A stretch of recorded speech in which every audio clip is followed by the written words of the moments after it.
what's up everybody, Jaden Neighbor. Today I am reacting to Hitchhiking horror stories, animated. I've never seen it before, so this just came out not that long ago, like 5 minutes ago probably, so yeah, let's just get started.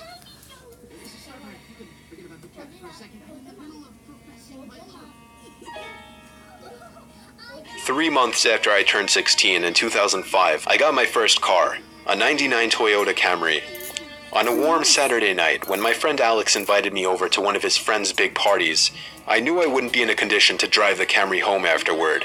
So we carpooled with Alex's girlfriend, Brianna. We lived in the countryside of Virginia, meaning less big parties. Meaning when there was a big party, it was a huge deal and everyone would go. We lived about 5 to 10 minutes away from this kid's house. I knew where he lived as I was acquainted with him, but not exactly friends. The whole ride there, we took the same 2-lane highway type road through the woods, and this kid's house was actually on this road further down. At certain points on this road, there were a few houses on either side, and then it would just go back to being a long, empty highway again. The house was tiny, like a lot of houses around the area, but the party was held outside anyways, since its closest neighbors were relatively far away, and noise wasn't an issue. I'll skip most of the party up until the point that Brianna, who was supposed to be our designated driver, had to suddenly leave for a small family emergency. Alex said it was fine and that we'd find a ride home. Well, fast forward another few hours and another few drinks, and I could barely even walk straight. I checked my watch, and it was like 2 in the morning. I figured it was time to go. I started looking for Alex, but I couldn't find him anywhere. In fact, it seemed like everybody I knew had already left. I could barely even think straight, but I was still furious at the fact that Alex could have actually left without me. I asked to use the party host's phone and dialed Alex's home number. After 2 tries, I gave up and then realized I shouldn't wake his family up. So, literally not knowing what else to do, I dizzily stepped out onto the road and began walking back home. I knew this walk would take anywhere from half an hour to an hour in my condition. Maybe after 15 minutes of walking down the road, the slight shine of car headlights on the road was fading in from behind me.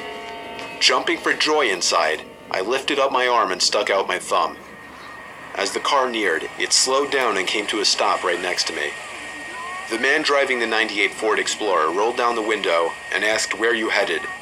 I told him my house was just down the road and beyond a right turn, probably slurring my words beyond comprehension. He chuckled and told me to hop in. I thanked him and joyously hopped into the truck. I was exhausted, and I remember completely disregarding things the guy was asking me because I was so close to just passing out. And that's what happened. The memories of being in that truck turned to a fog, as I'm sure I passed out.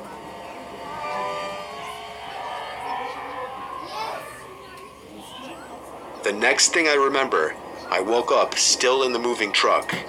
The guy looked at me and laughed, but didn't say anything. I looked around and realized the road we were on wasn't familiar. I nervously asked, where are we going? He then said, so what were you doing out this late anyway? As the man answered my very straightforward question with another irrelevant question, the sobering reality of the situation hit me. You can let me out anywhere, I told the man. The man responded with a firm no. I felt like throwing up as he said that. No, I really actually felt like I was going to throw up. I started to gag as I felt more and more nauseous by the second. The man took his eyes off the road to look at me, and that's when I thought of the perfect distraction. I turned in his direction as I continued to gag, and he started to kind of lean away and slow down the car. Thankfully, I drank as much as I did because I finally threw up and made a point of doing it all over the man's lap. The man yelled in frustration and stopped the car, and that's when I took it upon myself to run for my life into the woods and duck behind a few bushes. The man came following into the woods with a flashlight, and on 2 separate occasions, he shined the light straight over me without noticing. Eventually, I heard his footsteps walk even further into the woods past me. That was when I ran back to his truck, but unfortunately, he was smart enough to lock it. By some miracle, I saw another car approaching in the distance, and I ran out into the middle of the street, waving my arms like a lunatic. The car tried to avoid me, but I wouldn't let it. They were forced to stop, and I yelled at them to help me before they came back. Once I told them that I was kidnapped by the man who was driving that Ford Explorer, the driver agreed to give me a lift. Not to the police station or anything, but to my house. I made it back safely, where I couldn't thank the driver enough. I immediately woke up my parents and told them. My dad wanted to know if I got his tag number, and then I felt like punching myself in the face. I failed to get the simplest information from the guy that would have allowed me to actually properly report him. All I knew was that he drove a faded blue '99 Ford Explorer. I made sure to give Alex a piece of my mind, and part of me always held a grudge against him ever since, just for abandoning me at a party without telling me. I haven't seen him in 4 years now, however, and this was actually the first time I even thought about this incident for almost a year now. As time goes on, even the worst of memories may start to fade, but after writing this to share with the internet, it's once again fresh in my mind. Man, that sucks. Well guys, I hope you guys enjoyed this video. Subscribe if you like, and see you guys later. Peace out.